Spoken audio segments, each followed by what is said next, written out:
I'm from Roscommon. It's a country town in the Midlands or the west of Ireland. And I was the first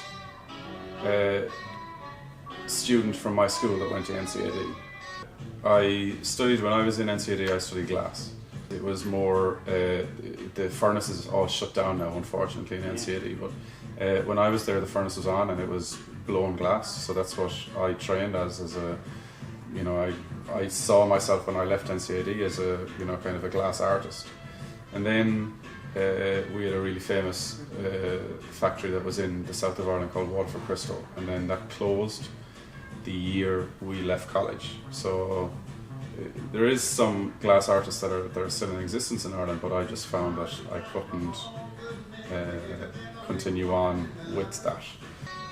When I went to my secondary school, there was no art in the school. I had to walk up to the convent, which was like a 500-metre walk every day for 5 years to go and get art. Art was not a subject that was in my school, so there was a dedication that was there from quite young, and I was supported in the school, but I was more importantly supported by my parents. I remember when I was growing up, I wasn't the best child, but my parents knew that if I was doing something or drawing or kind of in that world. When I first said to Mum and Dad, I was like, oh no, I want to go to art college.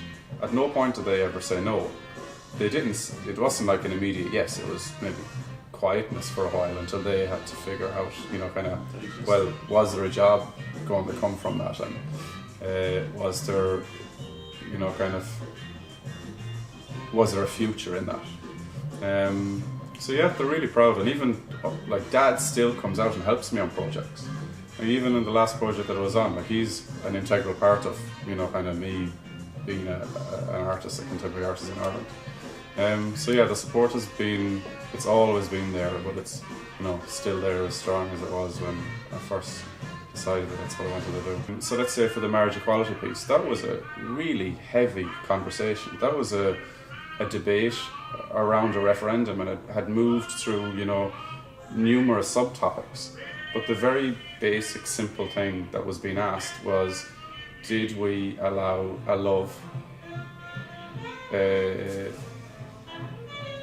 would we allow that love to be written within our constitution, so that, you know, kind of that love could be recognised and could, that we, you know, kind of would allow it to happen.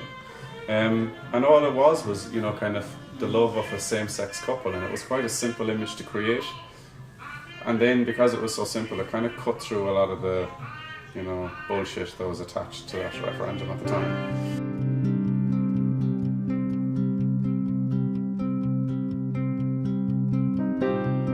No matter what it is in my life, drawing will be the thing that will pull me through it.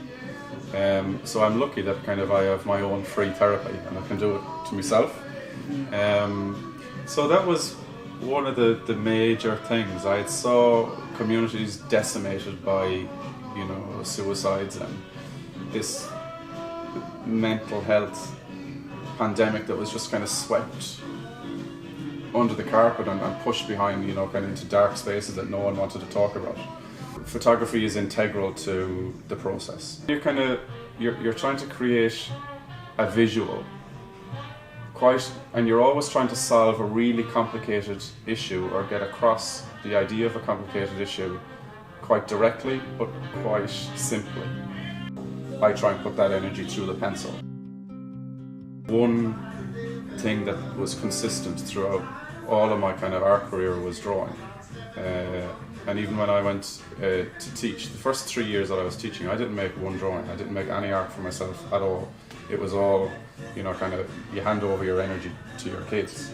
And that was quite important. But then after those 3 years, I felt, oh, you have to do something now. So I went back to college in Edinburgh and I studied an MFA in illustration. But then illustration is a great place because it's half in the design world and it's half in the fine art world. Build a body of work that people can recognise.